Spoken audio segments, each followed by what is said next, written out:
Hello, welcome guys, welcome to all about education. आज हम start करने वाले हैं टेंसेस। तो टेंसेस स्टार्ट करने का मेन रीज़न क्या है? अगर हम इंग्लिश सीखना चाहते हैं लेकिन हमको उसका रूट कॉज नहीं पता कि हम इंग्लिश में कौन सा सेंटेंस कब यूज़ करते हैं, तो उसके लिए हमारे अंदर टेंसेस की क्लैरिटी होनी बहुत ज़रूरी है। तो इसके लिए हमको पहले समझना पड़ेगा कि कौन सा टेंसेस हम कब यूज़ कर सकते हैं और हम किस फॉर्मेट में बात कर रहे हैं और कौन सा सेंटेंस कौन से टेंसेस में लाई कर रहा है। तो इसकी क्लैरिटी के लिए आज हम ये वीडियो लेके आए हैं जिसका हम पूरा आपको ओवरव्यू देंगे। फर्स्ट ऑफ ऑल हम बताएंगे आपको टेंसेस होते कितने प्रकार के हैं और आपके सामने जैसे आप देख सकते हो प्रेजेंट, पास्ट और फ्यूचर। एक्चुअली में टेंस हम तीन कैटेगरी में डिवाइड करते हैं, first present, second past, third future. Present क्या होता है? प्रेजेंट में जो टाइम चल रहा है, मीन्स आपका टाइम जो चल रहा है।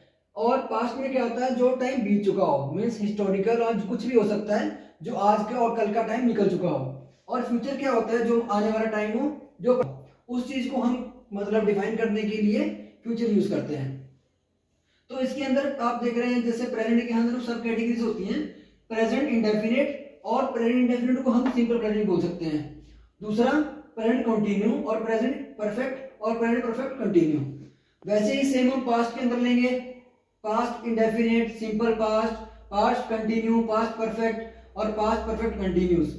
Same future perfect, future indefinite, future simple and future continuous, future perfect, future perfect continuous. और इसके बाद में हम क्या देखेंगे, अगर हमको रिमाइंड करना है तो हम देख सकते हैं past simple present, simple past, simple future और present continue, past continue, future continue. और मेन चीज हमको यहाँ पे ध्यान रखनी है, जो प्रेजेंट इंडेफिनिट उसको हम सिंपल प्रेजेंट भी बोल सकते हैं, तो इसके अंदर कोई कंफ्यूजन वाली बात नहीं है। सिंपल प्रेजेंट को ही हम प्रेजेंट इंटेंस बोलते हैं। तो सबसे पहले हम आज कवर करेंगे प्रेजेंट टेंस को और इसके बारे में हम सारा समझेंगे कि प्रेजेंट टेंस के अंदर सब कैटेगरीज भी होती हैं, अफर्मेटिव, डेरिवेटिव टाइप, तो हम उसको सारा। चलो अभी हम समझते हैं प्रेजेंट इंडेफिनिट टेंसेस क्या होते हैं।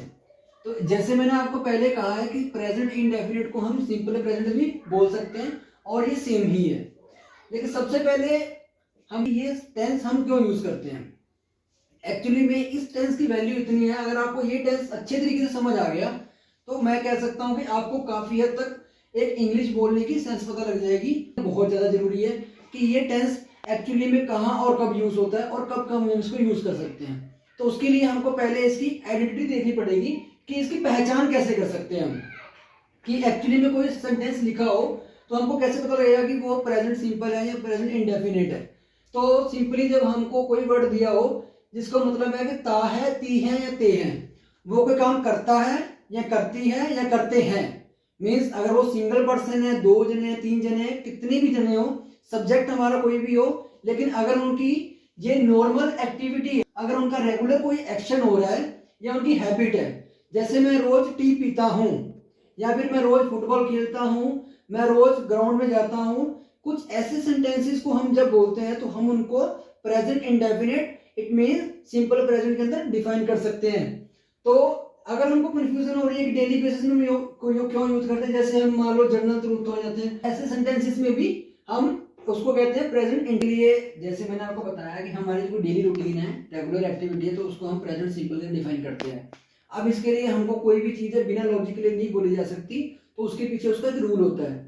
हम कोई भी वर्ड बोलते हैं इंग्लिश के अंदर, कोई भी इज एम आर लगाते हैं, कुछ भी लगाते हैं, तो उसका ग्रामेटिकली एक रीजन होता है कि वो वहां पे क्यों लगा हुआ है। तो इसीलिए हमको प्रेजेंट इंडेफिनिट को भी एक इसको आइडेंटिफाई करने के लिए या उसको बनाने के लिए हमको उसका रूल समझना पड़ेगा कि अगर हम सिंपल प्रेजेंट बोल रहे हैं या प्रेजेंट इंडेफिनिट कर रहे हैं तो हमको सबसे पहले सब्जेक्ट देखना पड़ेगा कि सब्जेक्ट, और उसके बाद में वर्ब की first form, then S, then object. यह है इसका बेसिक रूल। जब भी कोई टेंस में सब्जेक्ट, वर्ब की फर्स्ट फॉर्म, एस या ईएस और ऑब्जेक्ट लगाओ तो हम उसको बोल सकते हैं ये सिंपल प्रेजेंट का टेंस है और इसके अंदर ये लाई कर रहा है। तो सिंपली हम समझ में, जैसे हम बोलते हैं कि ही प्लेज फुटबॉल, अब हम देखेंगे कि यहाँ पे एस क्यों लगा रहे हैं हम। अब मैं ही प्ले या एस क्यों लगाया मैंने, इसके पीछे एक लॉजिक है। जब हम subject means he, she, it अगर सिंगुलर फॉर्म में है, ऑब्वियस सी बात है, ही एक पर्सन की बात कर रहे हैं, शी लेडीज, जब एक पर्सन की बात हो तो हम उसमें सिंगुलर लगाएंगे। इट मीन्स जब कोई भी सब्जेक्ट हमारा सिंगुलर हो तो उसके आगे एस या ईएस लगेगा। अगर हमारा सब्जेक्ट प्लूरल हो, means I, we, you, they plural हो, तो उसके साथ हमेशा SES नहीं लगेगा, मीन्स ये चीज यहां पर नहीं आएगी।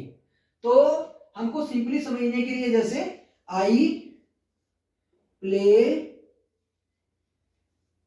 फुटबॉल, तो अगर मैं यहां पे देखूं तो मैंने यहां पे प्ले लगा रखा है, मैंने यहाँ पे SES नहीं क्यों नहीं लगाया, क्योंकि जो आई है मेरा ये यहां से आया है और ये itself is a plural sentence, plural subject. तो हमको इस चीज को डिफाइन करने के लिए समझना पड़ेगा, अगर कोई भी सेंटेंस इंग्लिश का सब्जेक्ट, हमको सब्जेक्ट देखना है, अगर वो सिंगुलर पर्सन की बात हो रही है तो उसके वर्ब के साथ हम SES लगाएंगे। अगर आई, वी, यू के साथ स्टार्ट हो रहा है तो हम उसके साथ लगाएंगे सिंपल, कोई भी SES का यूज नहीं करेंगे। और ऑब्जेक्ट में हमारा कुछ भी हो सकता है, मान लो वो क्रिकेट खेल रहा है, फुटबॉल खेल रहा है, कुछ भी हो सकता है, हिम है, देम है। तो जैसे मैंने आपको पहले कहा था, अगर हमको आइडेंटिफाई करना है कि ये सेंटेंस कौन से, मतलब इसके पीछे S या ES लगेगा या नहीं लगेगा, जैसे हम एज एग्जांपल लेते हैं, he goes to school, means यहाँ पे ES क्यों लग रहा है, क्योंकि इसका सब्जेक्ट जो है वो सिंगुलर फॉर्म में है। जैसे हमने डिस्कस किया है कि जब सिंगुलर फॉर्म में ऑब्वियस ही बात है S और ES लगेगा। जैसे यहाँ पे I go to school, I itself is a plural sentence. तो इसका मतलब क्या है कि ये जो सेंटेंस है इसके अंदर गो लगेगा रेदर देन गोस। जैसे ही वॉचेस मूवीज, वो मूवीज देखता है। इट लुक्स सो ब्यूटीफुल, वो अच्छा दिखता है। इट मीन्स कुछ भी हो सकता है, हमारा सब्जेक्ट है, इट का मन से बोर्ड भी। सेकंड थिंग हम देखते हैं कि जहां पे SES नहीं लग रहा, जैसे हमने पहले डिस्कस किया था कि आई, वी, दे, यू के साथ कभी सिंगुलर नहीं लगता, तो इसके लिए प्लूरल सेंटेंस लगता है, प्लूरल है इटसेल्फ, तो इसीलिए इसके साथ हम SES का यूज नहीं करेंगे। जैसे वी ड्रिंक कॉफी, हम कॉफी पीते हैं, वहां पे मतलब एक से ज्यादा लोग हैं तो वहां पे हम प्लूरल ही लगाएंगे, तो उसके आगे S या ES का यूज नहीं होगा। दे ईट फूड, मतलब वो खाना खाते हैं, जैसे यहाँ पे लिखा था हमने Ram eats food, they means ये प्लूरल के अंदर बात कर रहे हैं हम। और you look so beautiful, you means itself it is a plural. तो यहाँ पे हम जैसे नीचे देख रहे हैं, people walk in garden, people जो होते हैं, पीपल मतलब लोग, तो लोग हम कहेंगे लोग हैं, तो एक होना चाहिए लोग। एक्चुअली में कितने लोग हो सकते हैं, 4 लोग हो सकते हैं, 5 लोग हो सकते हैं, इसलिए हम इसको प्लूरल ही बोलते हैं कि पीपल वॉक्स इन गार्डन। अभी तक हमने क्या रिवाइज किया है, अभी तक हमने देखा है कि present indefinite mean simple present जो टेंस होता है उसके अंदर उसको आइडेंटिफिकेशन के लिए हम क्या देखते हैं, उसके अंदर सब्जेक्ट प्लस वर्ब की first form plus S and ES plus object लगा होता है। इसके अंदर 2 चीजें आती हैं, इसके अंदर सब कैटेगरी में 2 आते हैं, नेगेटिव एंड इंटरोगेटिव। सबसे पहले हम देखते हैं नेगेटिव टेंसेस। प्रेजेंट के अंदर नेगेटिव टेंसेस की हम आइडेंटिफिकेशन कैसे कर सकते हैं, पहले हमको इसका रूल देखना पड़ेगा कि इसका रूल क्या होता है। इसमें आता है subject do does plus not plus verb की फर्स्ट फॉर्म प्लस ऑब्जेक्ट। जैसे हमको पता है कि प्लूरल और सिंगुलर क्या होता है, हम पहले डिस्कस कर चुके हैं। सिंगुलर वो चीज होती है ही शी इट के साथ डज लगेगा, और आई वी यू दे प्लूरल होता है इसके साथ डू लगेगा। हमको सिंपली रिमाइंड रखना है, अगर आई वी यू दे है तो हमको डू लगाना है, अगर ही शी इट एक पर्सन की बात करी गई है तो डज लगाना है, अगर एक से ज्यादा पर्सन है प्लूरल में है तो हमको डू लगाना है।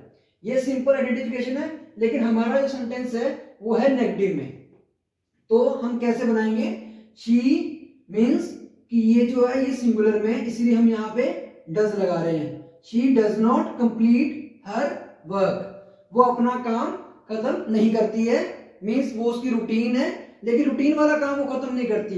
इट मीन्स ये जो सेंटेंस है ये नेगेटिव है, लेकिन ये सिंपल प्रेजेंट का नेगेटिव है, तो हमको ये चीज ध्यान में रखना है। अगर सिंपल प्रेजेंट की बात कर रहे हैं उसके अंदर कोई नेगेटिव बात हो रही है, मतलब वो अगर काम नहीं कर रहा, अपने रूटीन का काम नहीं कर रहा, तो हम उसको कहेंगे, अगर सिंगुलर है तो डज नॉट लगाएंगे, अगर प्लूरल है तो आई वी यू दे इनमें से कोई भी है तो हम उसको साथ लगाएंगे डू। जैसे एग्जांपल के लिए हम देखते हैं, you do not look so good, आप अच्छे नहीं दिखते हो। इट मीन्स यू का मतलब क्या है, ये जो चीज है ये है प्लूरल, इसलिए हमने इसके साथ डू लगा रखा है। और नॉट, ये हमारे ये नॉट कहां से आया, क्योंकि ये इसका बेसिक रूल है। अगर हमको नेगेटिव सेंटेंस के अंदर इसको कन्वर्ट करना है तो हमको डू नॉट, डज नॉट का यूज करना पड़ेगा। जैसे हम समझते हैं Abhishek does not drink coffee. Abhishek is a single person, so ये डज यहां से आया और नॉट ऑलरेडी रूल के अंदर डिफाइन कर रखा है, तो Abhishek does not drink coffee, coffee नहीं पीता है। तो फोर्थ में हम देखते हैं I do not go there, मैं वहां नहीं जाता। मैं means I, I it's already is plural, so क्या लगेगा do. Ram and Shyam do not go to school, Ram and Shyam.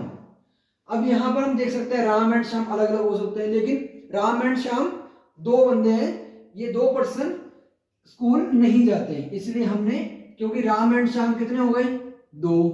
अगर एक से ज्यादा हो तो कहाँ आएंगे, यहां पर आएंगे, और यहां पर आगे क्या रहेगा डू, इसीलिए वो नहीं जाते। ऑलरेडी हम नेगेटिव सेंटेंस कर रहे हैं, नेगेटिव टेंसेस कर रहे हैं, तो इसके अंदर do not go to school. इसके नेक्स्ट हम इंटरोगेटिव टेंसेस क्या होते हैं, अब हम डिस्कस करते हैं interrogative. Interrogative tenses in present means पहले हमने किया सिंपल प्रेजेंट, फिर हमने किया नेगेटिव, अब हम करेंगे इंटरोगेटिव। ये आज का लास्ट पार्ट है और इसके अंदर हम कवर करेंगे इंटरोगेटिव क्या होता है, क्वेश्चन मार्क। मतलब जब भी हम किसी से कोई चीज पूछते हैं, जैसे मान लो मेरी हैबिट है, मैं फुटबॉल खेलता हूं, या मैं कहूंगा मैं फुटबॉल नहीं खेलता, वो मेरा कवर होगा नेगेटिव में।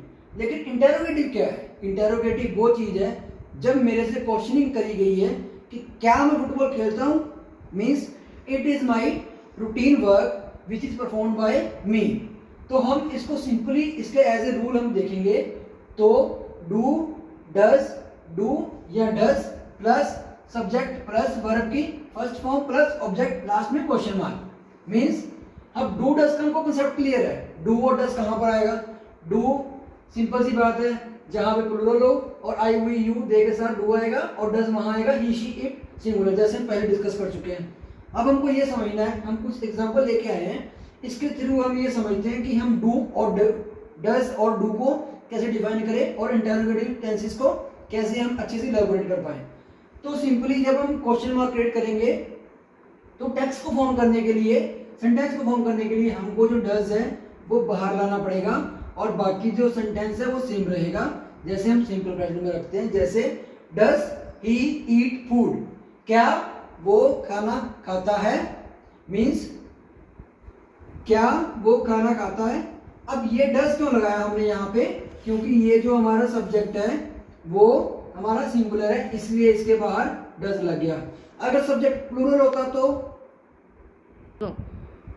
जैसे हम देख रहे हैं कि डू आई ड्रिंक कॉफी, क्या मैं कॉफी पीता हूं। अब ये हम देखेंगे कि डू कहां से आया, क्योंकि हमारा आई जो है वो प्लूरल है, और ये क्वेश्चन मार्क सेंटेंस जो होते हैं इसके अंदर हमेशा हमको डू या डज मतलब सेंटेंस से बाहर निकालना पड़ता है, और बाद में subject verb plus object. I drink coffee. Next देखते हैं डू दे कम, क्या वह आते हैं, मीन्स इट शोज दैट कोई डेली एक्टिविटी है जो हो रही है, हैबिट है या कुछ भी है जो डेली रूटीन में हो रहा है वर्क, तो हम उसको पूछना है कि क्या वो आते हैं, means do they come. They means plural, इसलिए यहाँ पे डू लगा।